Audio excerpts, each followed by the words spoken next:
be advised about the approach and the exit of a Via Ferrata. For example, here I keep going down, and I had to keep going up to get there.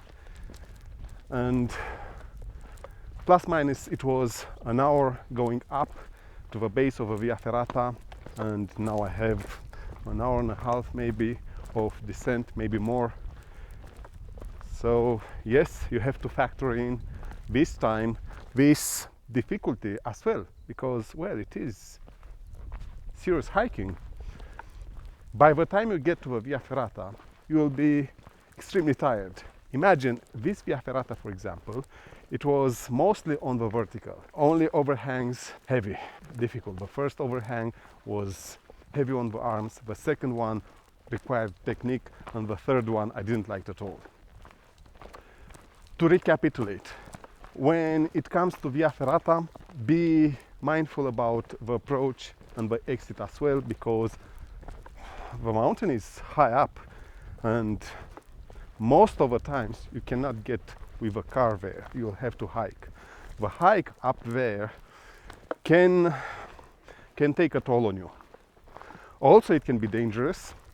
Exits, I've seen some very dangerous exits in the past. I didn't like them. They were aggressive, exposed ridges with no protection at all. Whew. I was fearing for my life.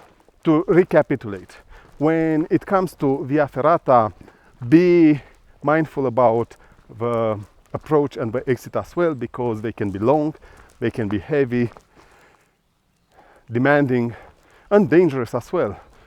Most of all, the descents.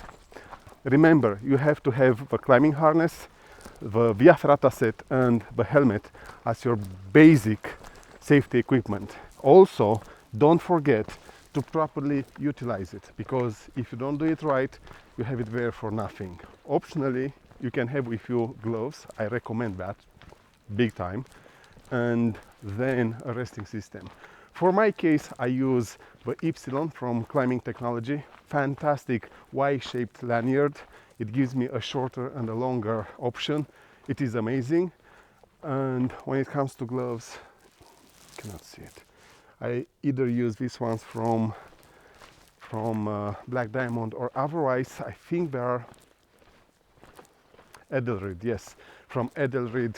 They are as good as the Black Diamond. Don't forget the anchor point transition, very important. It's the basic of a Via Ferrata. If you don't do it right, you'll end up totally disconnected and your life will be in danger. You have to learn how to do that. To avoid human error, you should do it with only one hand. When you do that, make sure you have a good, solid resting position, because otherwise, if while you are doing the transition, you lose control and slip, that's it. And who knows how you end up. So again, to avoid human error on Via Ferrata, when you do the anchor point transition, the most important action you will ever take on the Via Ferrata, make sure to use only one hand, to be in a very good, stable resting position. And from there, when you clip your carabiners, check, make sure they actually properly clipped around the safety steel cable. Try to do the anchor point transition as soon as possible. Don't wait for too long. By too long, I mean for you to be way above the next bolt, because if you lose control, then you have quite a lot of falling distance, and you don't want that, because the fall factor will be huge. You don't know what you'll hit in meanwhile, and it's the scare, then the equipment getting under stress, and who knows what else. These are the basics of climbing a Via Ferrata. Then, of course, it comes to how you utilize your resting system, how you cross bridges, and how you deal with difficult segments. For example,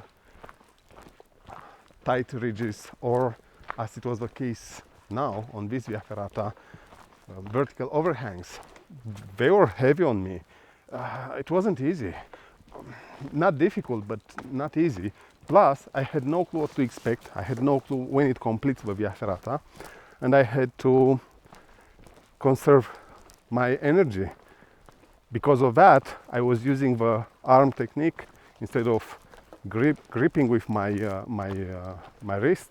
I was putting the arm into the peg, and here you have it.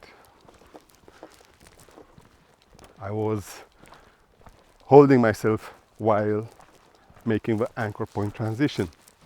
What else? On Via Ferrata, you have to be mindful. Take your time, mind your step, then don't rush. Check, make sure you are always properly connected, always. And from there, take it small steps at a time. Eventually, you'll get there to the top. Fear of heights is there. When it comes to Via Ferrata, it is less about the real fear and more about how intimidated you are by the height of that Via Ferrata. But the more you educate yourself, you realize, well, there is no difference between falling from 20 meters or 200 meters, really. Same outcome, and you know what is the outcome. What changes is if in the beginning, without proper education, you were responding through your flight or fight primitive mechanism. Now, when you educate yourself and you realize how Via Ferrata actually is dangerous, it doesn't matter where you are, because you'll see it. You are high, you are not afraid of heights, but you are afraid of falling.